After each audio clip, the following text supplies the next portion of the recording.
Yo, yo, yo. Hope everybody's doing well. Hope everybody's staying blessed, and I hope everybody knows how blessed they truly are. So I just want I want to put a little context on this video before letting y'all see the testimony. So I want people to understand that this testimony was on the spot. It was taken back in 2016. I've been holding this in for a long time. I felt like it was the right thing to do to release it. And I just want people to understand how powerful God is. Whatever circumstances we're in, whatever issues we deal with, whatever problems we face, God is on the other side of these things. God is waiting to hear from us, waiting to connect to us, and waiting to save us. And ultimately, this testimony is showing you or being an example of how God was my saving grace, how God has continuously been my saving grace, and how he has brought me through the wilderness and brought me through all my struggles, all my problems, all my bad decisions. And I'm never letting that change I'm never letting that change the person that God has created me to be. So I hope everybody receives this. I hope everybody loves this video.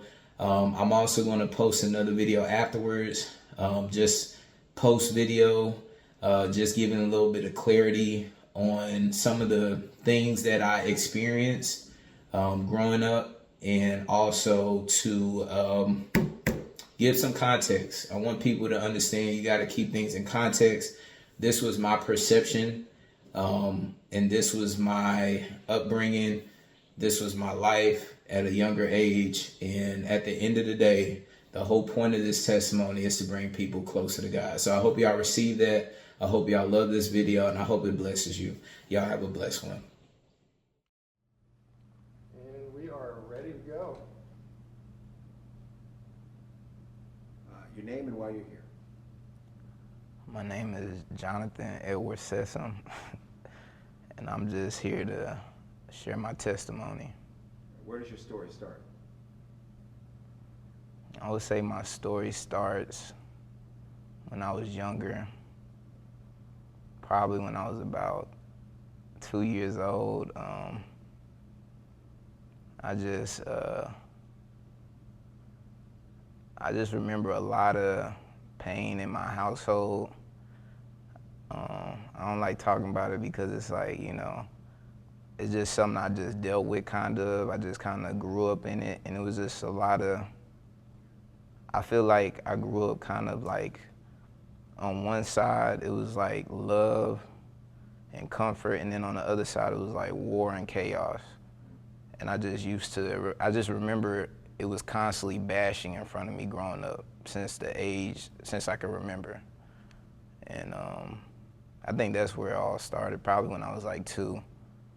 I just remember a lot of things that went on, things I like really never forgot. Man, I just remember like, I remember when I was 2 years old, and I tell a lot of my friends this, and some of them don't believe me. Well, they believe me, but I never told anybody this, but I just remember waking up, and I remember seeing my mom like kind of like getting beat or whatever, and I just remember like I woke up and I saw it, and I just ran and I jumped over my mom. Like I literally remember this I'd never forgotten it. And I just remember I did that. I just remember that one night I woke up, I was crying, I saw her crying, so I did that. And then after that, it kind of blurred out a little bit for a few years. And then I remember basically as I got a little bit older, I was still like in elementary school. I think I was still in A-Leaf. I remember my parents were, splitting up. I remember living in 2 houses, an apartment and a house. And I didn't know at the time. I thought, we had 2 houses, cool, that's good. But I just remember, like now I'm older, I could see what was going on. But back then, they were just, separating. And then I remember them getting back together. I remember getting back in the same house, and we moved. So I just remember all that, and then I don't know, it just seemed like even though we were back together, it just seemed like it was just warring and like it was just chaos again. Even though we were, you know, united, but it was just chaos still going on because it was still, somebody wasn't doing what they were supposed to be doing, and it was just causing a lot of havoc.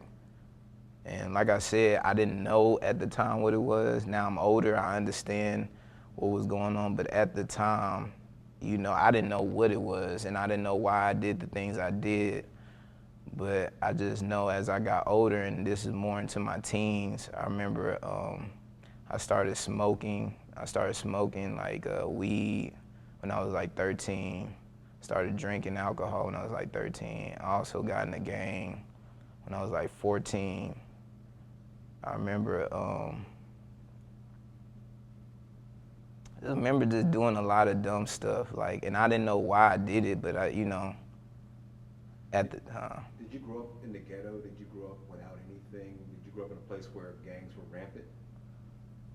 I didn't know. See, the crazy thing is, I did not grow up in it, but I noticed I was born maybe in the ghetto, but I did not grow up in it. I was born in I was raised in a really nice, secluded area, but I noticed how I acted. I would search for it. Like, I noticed, like, because I had a lot of friends that was, you know, in the gangs I used to hang around with. I used to like staying at their house, and they didn't have that much.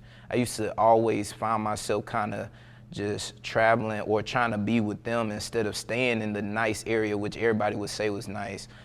And I just used to, I don't know, it's like I was searching for something, you know, when everybody was like, you know, everybody wanted to tell me, yo, you got this nice place, man, you in this nice, like, what are you doing? Like, and I didn't know what to tell anybody because I'm like, man, you don't know me, like, you know, and I just did what I did, and I noticed I got a lot of slack for it when I did the things I did, because from what it looked like on the outside, it looked like everything was peachy and, you know, it was perfect. So it's like, why would you do that? Like, who does that? And I got more slack from it, especially the people I hung out with. Maybe not in my actual gang, but the other people. And I used to have to deal with that. I was always, you know, but I didn't really care, to be honest. I didn't care. It was like, I'm gonna do me, so whatever. Why did you choose that kind of lifestyle? Looking back, why did you make that choice? I really believe I was just confused. Like, I was literally confused. In my household, I had one side showing me, like I said, it's always been love and war. So I had one side showing me love, and I had one side showing me like chaos. Kind of, there was no infrastructure on one side. And I just remember like I knew, I kind of like, you know, I knew what I liked, but I didn't really know. So it was like, I was just confused more or less, and I was looking for something. It was more like when I look back, I'm like, oh, I was just looking for something. I was looking for love. I was looking for acceptance by my peers more than, you know, I wouldn't even say by my peers, but it seemed like that was the case, but more from just the people that I love. And I was just looking for love. When it comes down to it, I mean, I could see clear as now. I was looking for love. I was looking for acceptance.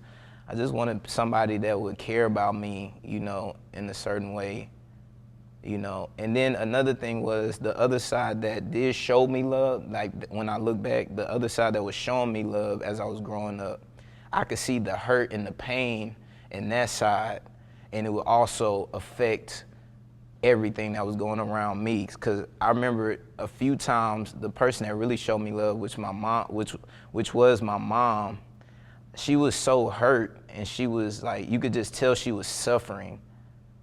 And some days she would kind of take it out on me when I look back, and I know she was just, you know, in pain, but as a kid, you know, I was like, what? Like, you know, I remember days like, you know, I don't know, it was just weird. Like I just constantly kept feeling this pain. But I have to say, like, when I look back, she showed me everything love was. She showed me what I was supposed to do. And like I said, she showed me that, but I also had the other side that was kind of conflicting with that. And my whole life, I kept going back. And it's crazy because as I got older, I kept, like, I would start doing good. Like, I would start doing my work. I stopped smoking. I stopped hanging up. Oh, hold on, I'm sorry, I kind of rushed. So through high school, I was still doing it. Like, I didn't leave it. My parents found out I was in the gang because we recorded it, which is dumb. I don't know who records what you're doing, but we recorded it, and then they was like, what are you doing? Like, so they went crazy. It was like, you can get killed or whatever. And I'm like, man, it ain't even that big of a deal, In my eyes, it really wasn't that big of a deal, though. Back then, it didn't seem like that big of a deal. I enjoyed it a little bit, like, just doing whatever I wanted. Well, I thought I did. At least I thought I enjoyed it. And I just remember they sent me away because it was coming to the end of my high school years, and in my senior year, they sent me to New Braunfels. Let me back up a little bit. Okay. You were a heavyset kid. Yeah. Oh, yeah. I forgot about that. I was really. And something came along that changed that. Okay. Yeah. I remember also. So, along with the chaos and all that stuff, I was really fat. Like, I remember I was just really big. So, I used to get talked about a lot. So that was part of it too. I forgot about that. And that was probably another reason why I was looking for love and acceptance, because I didn't love myself, first of all. And I didn't feel any love from anybody. And the one person that showed me love, she was suffering so much. So sometimes she couldn't always show me the love I needed, to be honest. She was suffering so much, so it's like, she's only human. Like, how can you show me what I need when you're constantly in pain and you're in need of love?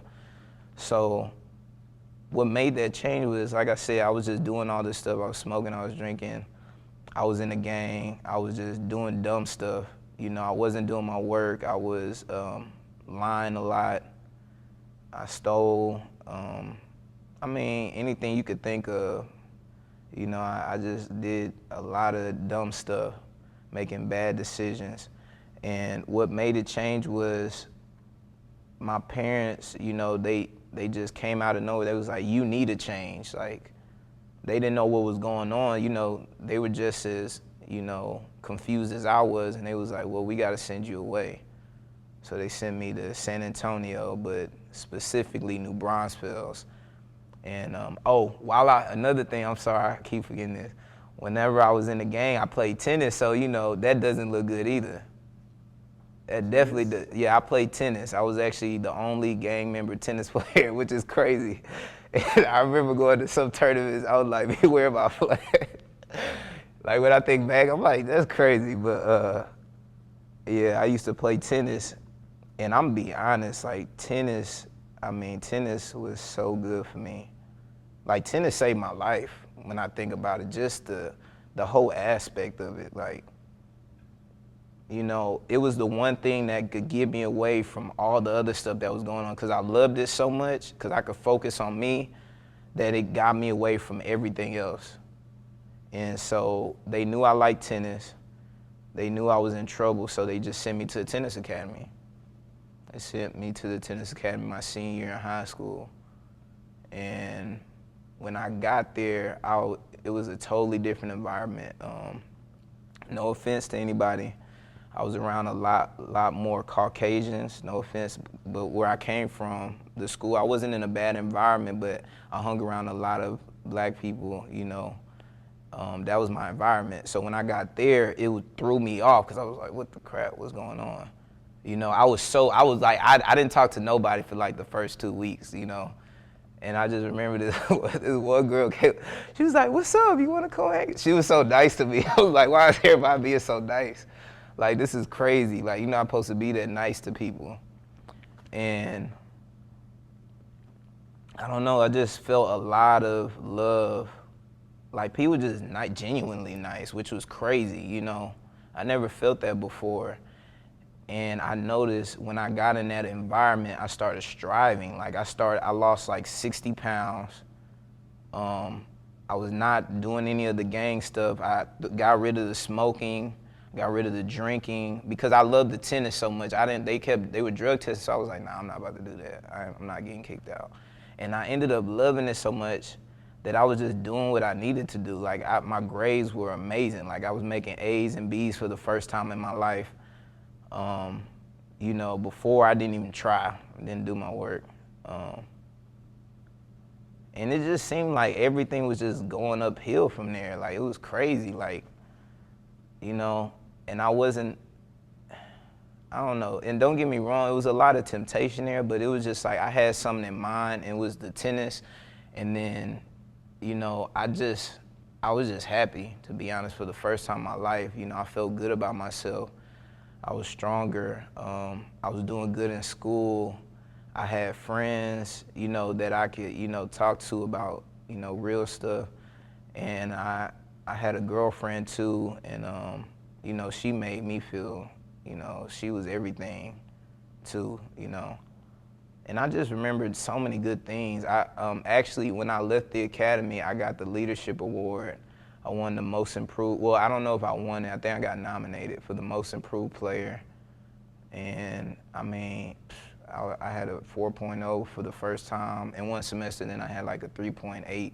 It was crazy, yo. Like, when I say it was so crazy, like the difference, it was just crazy. And so I ended up, from all that stuff that happened, I ended up getting a full scholarship to play tennis in college at a Division I school called Norfolk State University. So that was good. And where was God in all this? at the time, I didn't know where God was, because I wasn't going to church, you know. I wasn't like praying or nothing. I didn't know where he was. I was just like, yo, I like it here. But when I look back, God was everywhere. God was everything good that was happening. Like, I mean, when I just think about everything, I just felt so, like, I really felt love there. And now I know what God is. God is love. So it was like God gave me, like, it came from my parents, because they didn't want me to just fall down the same path. Out of the love of my parents, they sent me there to see if I could make a change, to get me away from all the hate and all the confusion and all that stuff. So when I think about where was God, I mean, God was everywhere. God was everything. You know, God was the tennis, and God was my girlfriend, and God was my friends, and God was the coaches, and God was the facility, and God was all around, you know. God was in all of it. But like I said, I didn't pray. I didn't know what it was. You know, I just was like, you know, I just like it here. So After college? After college, all right, about college. So when I went to college, because I would say after college, but I didn't finish school. But when I went to college, I was on a full scholarship. Like I said, I didn't know what God was at this time. I was just going to college. You know, I had a full scholarship. And I remember I was going away from everybody. I was going to Virginia. And I just remember, you know, the first thing, it was crazy, because the first thing that started happening was I got on my own. Well, I was on my own again, but I just got there, and I just started slipping away a little bit. Like, I started smoking again, I started drinking, I started doing all this stuff. And it got to the point where I just went back into the same environment I was in before, that I put myself in, and I lost my scholarship. Well, yeah, I did lose my scholarship. I was on a full ride, and I ended up losing it because I failed the drug test. And so it just seemed like it was just getting worse. I was just getting worse and worse. I was just making worse and worse decisions. I didn't get involved in the gangs over there. I didn't want to do that, but I just kept smoking and drinking and stuff and partying. I wasn't being responsible. you know, I didn't really appreciate what was given to me because I didn't know what was happening. I just, you know, it just happened. So like when I got there, I lost that. I went there for 3 years. Then I came back home because I messed up. And then I tried to go back to school. And then I was like, all right, I got a new slate again. I'm at U of H. And then when I got there, my mindset was like, you know, it was crazy because I stopped smoking again. And I got back and I was like, all right, I'm gonna do something different. I'm gonna be better. And then I started smoking again. This time I started getting involved with my gang friends again. I started doing drugs, started selling drugs. I just was doing like, I just couldn't, it was just getting worse and worse. It was like, it just kept evolving into something worse. It just kept going and kept going. And like, it was crazy because I thought I was gonna do something. And I wasn't going to class. You know, I was in class, I wasn't going to class. So I was just wasting money. And I just remember, I'm trying to think when I woke up, when I finally like woke up. Like I got done with school. I just quit school because it wasn't working. I stopped going to school and I got a job as a tennis instructor at a place called Zena Garrison Tennis Academy. And there I met one of the wisest people I've ever met in my life. Like, and it was about tennis. I mean, he was the best coach ever. I mean, this guy named John Wilkerson. And I just remember he just was like, he was so wise. Like, there was never a day I didn't want to go to work. Like, that's never been the case, but I always wanted to go to work. I always wanted to stay late.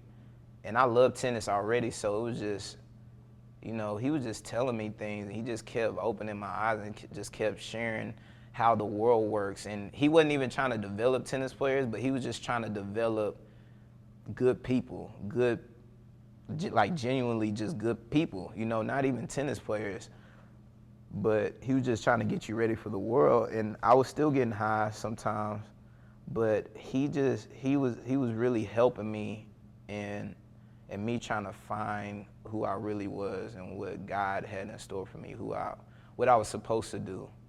And on the other note, I still had my household. Like, now I'm back in Houston. I forgot the chaos and the all that stuff that was still going on at my house. So I kind of understand why I still kept doing it, because that was still going. As soon as I came back, I still ran into that again. And so, I don't know, I just kept getting worse, but I was going back and forth constantly. And then I remember I started doing the music, and like I said, I had a lot of pain.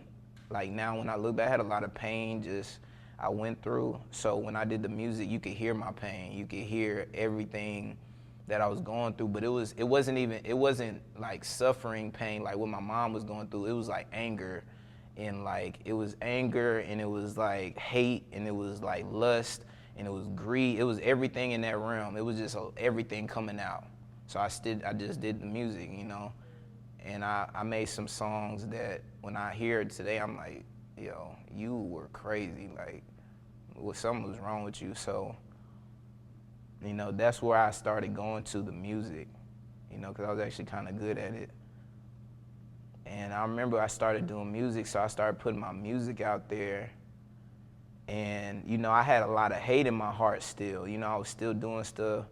I basically was a gang member again. Even though I wasn't always around them, I was still doing that.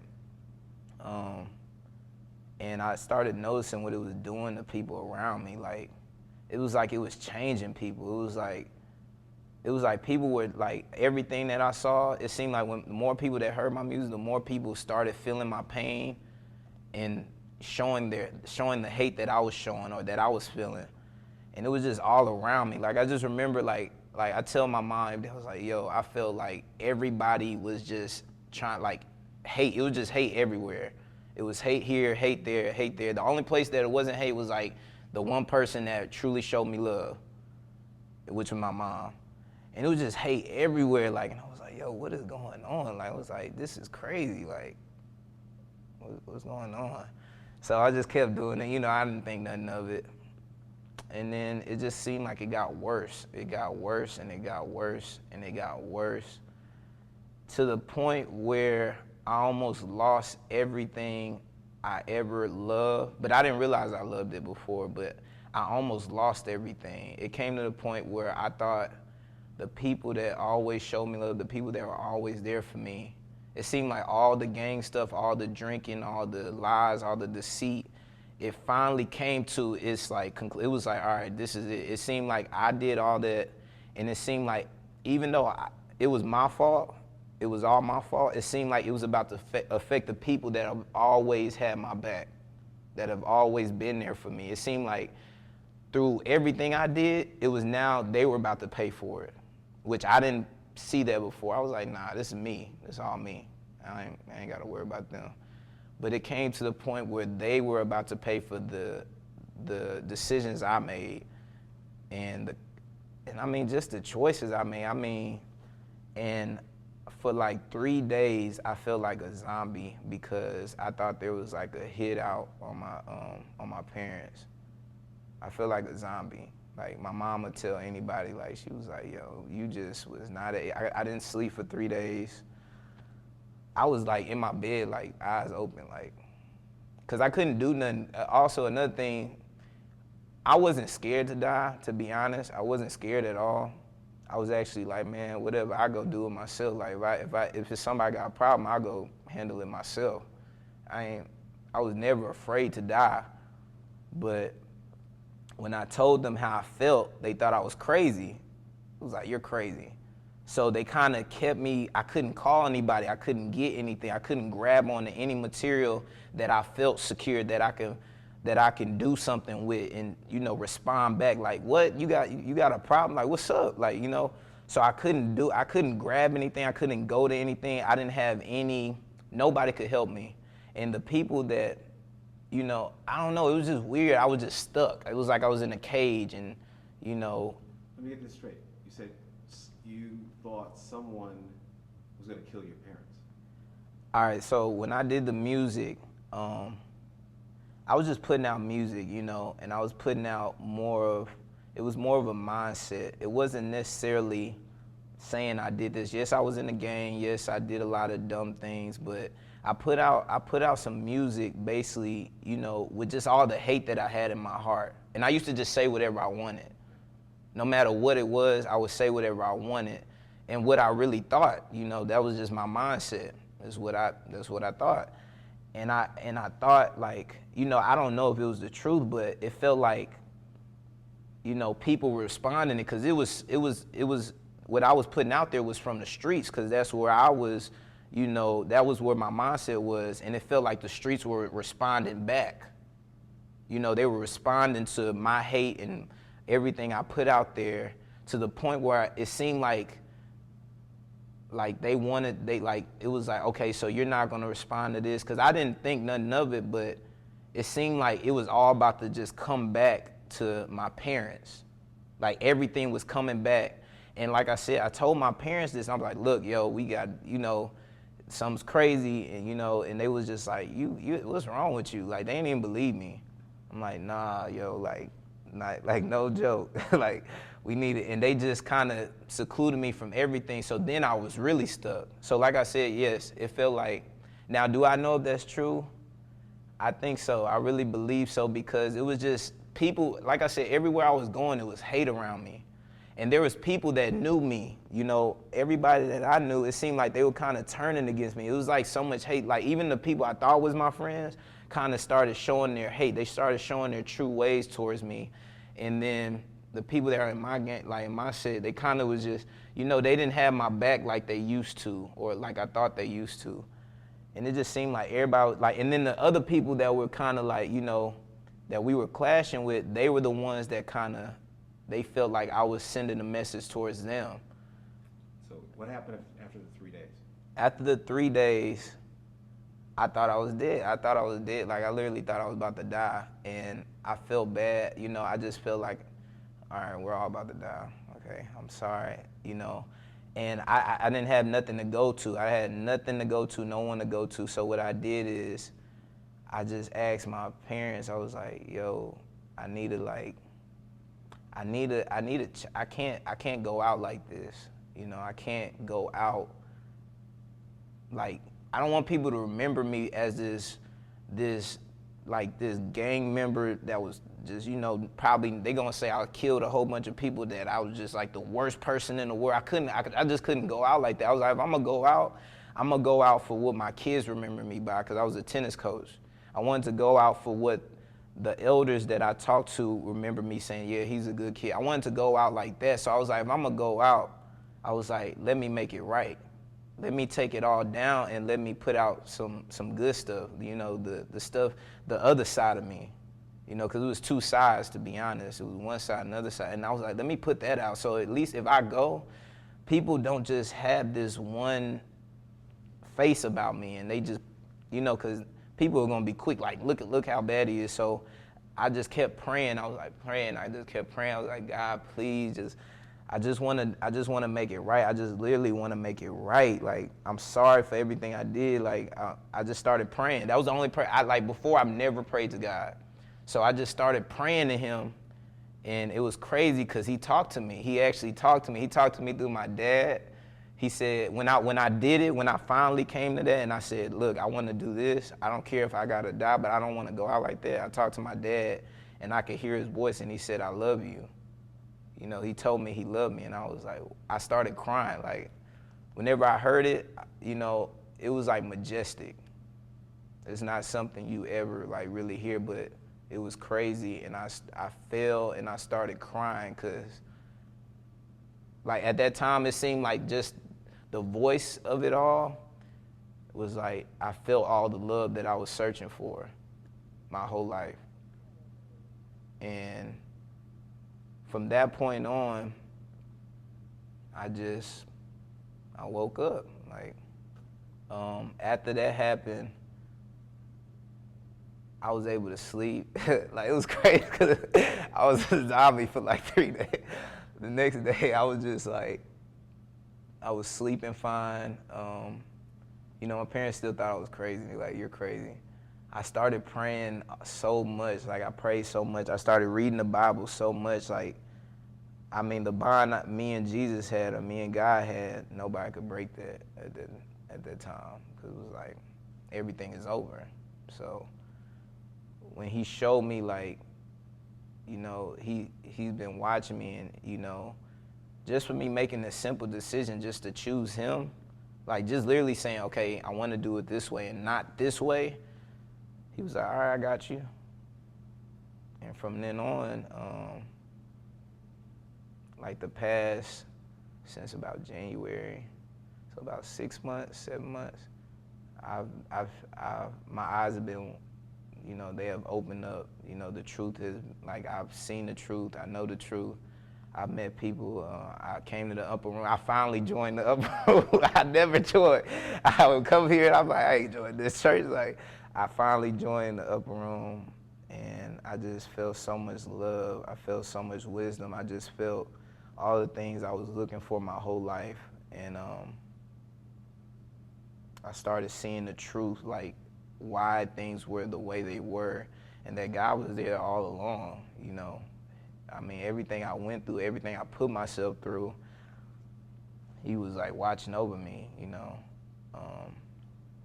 He had been, you know, saving me, and, you know, but I just kept, like I said, kept doing it, but he was there all along. And I can't ever go back, because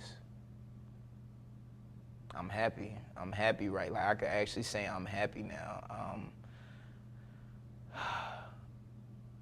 There's nothing more I want, because everything that I've ever wanted, it's already happening. Everything is happening. So, you know. Last question. Just quiet down for a moment. Think for a moment. What is the word God is saying to you right now for this season in your life? God is like, all right, this season, I would say trust, because every now and then you lose that trust. even though it happened and he showed you everything, you can easily lose it because he's not, you're not grabbing it. You can't grab it like most of the material things you can grab in this world. But it was the trust, and it was like God's timing is perfect. And I would say timing is probably, I say trust but now, like, I went through that. Now it's timing. God's timing is perfect. It's always perfect. He's just been getting me ready for everything that is soon to come. He was getting me stronger. He was letting me get myself stronger.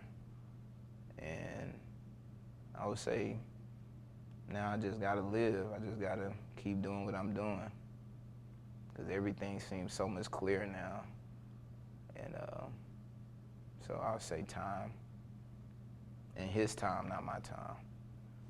Yeah. Yep. Oh, good. What do you do musically? Musically, I'm a hip hop artist. I would say before, Do you play an instrument? I did play an instrument. It sounds kind of fruity to me.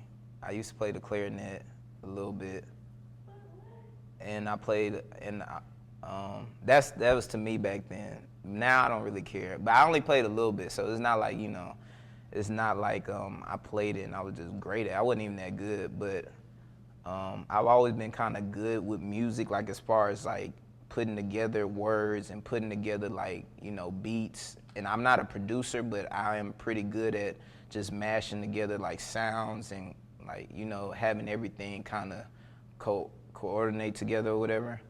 So, but right now I'm a hip hop artist. I would say now, right now in this time of my life, I'm a Christian artist. I'm a gospel artist. But before, I would say gangster rap artist, and then I said hip hop because, I was going through my transformation, and I didn't want to say it was Christian because it wasn't all God. It was still I was still going through stuff, trying to, waking up, still seeing things. But now at this point in time in my life, I'm a Christian artist. So do you got something you can rap for us? Your favorite lyric that really just like gets you every time, that you can just bust it off for us here? Okay, I'm gonna do something. Look, I can't sing that good. I'll be harmonizing a little bit, but this song I'm gonna sing. This song my mom actually helped me came up with, and it's hold on, man. All right, so it goes like this. God, I know your plan is to make me stronger, to make me wiser. Hey, God, I know your plan is to make me stronger, to make me wiser. Hey, I used to think that I could do it all by myself. I had the thought that I was always on the top shelf. I used to think that if I had my back against the wall that I should stay right there because I didn't want nobody's help. Yeah, I had a lot of foolish ways. Yeah, I had a lot of foolish days. Yeah, I had a lot of things. I don't know, that's how I got right there. I can't remember because it's like a draft, but that song touches me. It's like, I got a lot of other songs, but that one hits the spot. Like, that one, it just makes me feel, it just always brings, joy to my heart, basically. So I would say, and that one's called Know Your Plans, and it's basically just talking about how much he's done for me. So. That was awesome. All right, guys. I hope y'all enjoyed that testimony, and I really hope it blessed people. I really hope it awoke in some minds. I hope it was revelation. I hope it really interjected love into people's heart and people's spirit. Because, the whole point of me doing this is to get people closer to God. No matter where we come from, no matter who we are, God will bring you through. And God is waiting for all of us to acknowledge him, to come to him, to connect with him, and to have a relationship with him. And so I hope people really heed this. I hope people really use this. I hope people are blessed by this. because this is truly, truly, truly, truly, truly important, truly significant. And so, you know, God has been so good. God is truly good. And yeah, he the real deal. That's all I'm going to tell y'all. But I just wanted to give a little clarity on my upbringing. I was in a two-parent household. Obviously, growing up, I saw a lot of clashing. It was chaotic. There was hatred. But it wasn't all bad. I can't say it was all bad. It it definitely wasn't cohesive. It definitely wasn't harmonious. But at the end of the day, when it came to me, when it came to discipline, when it came to parenting specifically, they locked in. I don't know. They definitely saved me from a lot of things. They intervened on a lot of things. They God sent them here. I realized later that God sent them here to be my saving grace. They were my divine intervention at one point in my life. And so, I hope people can use that. You know what I'm saying? That means parenting is important. Having parents on the same page and working together, and discipline is important. All that stuff is important. It didn't save me from everything. I think because they weren't cohesive, they weren't working out, so to speak. But because they were willing, because they fought so hard to keep me out of trouble, fought so hard to keep me in check, fought so hard to discipline me, it definitely saved my life. So I'm not even gonna cap. Like, I am blessed, and I just want what's best for them. So, I just wanted to say, as far as like who was guilty for like maybe my perception per se, and how that influenced me as a youngin', both parties were guilty. Both parties were at fault, but it doesn't take away for the love that they have for me. But obviously there was just stuff they had to work on, stuff they were dealing with, stuff they were. I'm not about to get into that, but I just wanted to make sure everybody understood it wasn't one-sided. It was both sides. It was things that made me resent both parties, at one time in my life. And, as you get older, you start to realize that things that low key is just how most relationships are. Well, I ain't gonna say most, but I'm gonna just say that's just what people deal with. And I believe if God is in the midst of your relationship, if God is the head of your household, if God is who y'all lean on in any relationship, I promise, the more y'all lean on God, the more y'all connect with God, the more y'all have a relationship with God, you will see how blessed your family will be. You will see how cohesive your family can be, how much teamwork your family will have, how coordinated your family will be. And so that is the key, I think, in that story or in that subject by itself. Just having God as the head and everybody being doing a role, playing a part, doing what you got to do, but always giving it up to God. So I also want to talk about the music. I chose to do the music to change my environment, to make a living, right? To do something that would help me make a living, right? And, I was just expressing myself in the environment that I was in, the people I was around, the things I experienced growing up. And so, I didn't think nothing of it. At the end of the day, I was expressing myself, and I was just doing what I felt was the next best thing to do, not realizing how it affected so many people, how it impacted so many people, like real talk. So, I know now I'm a little more savvy and a little more privy to some of the information these biblical studies have done for me. I realized that I was opening up a portal for wickedness and demonic spirits. And so that is why you know, that is why things were turning out the way they were. That's why things were happening the way they were. That's why things were transpiring as I was saying the way they were. And it wasn't, like, I didn't have beef with anybody like that. You know what I'm saying? Like, nah. Nah. And so I realized that this is a war. This is a war. We have to be on guard. We have to be willing to fight. But this is not a war with humanity. You know what I'm saying? This is not a war between people. This is a spiritual war first and foremost. For anybody that doesn't know, you got to have your whole spirit, your whole armor of God on at all times.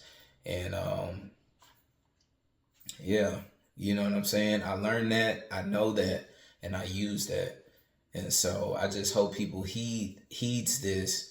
They learn from this. They get curious about it and they want to learn more about it. And I'm always willing, like, I'm going to be doing what I can to reach to preach the gospel, to reach as many people as possible. So if you want to tune into me or any other really good pastor or prophet or whoever you want to tune into, but you need to get tuned in.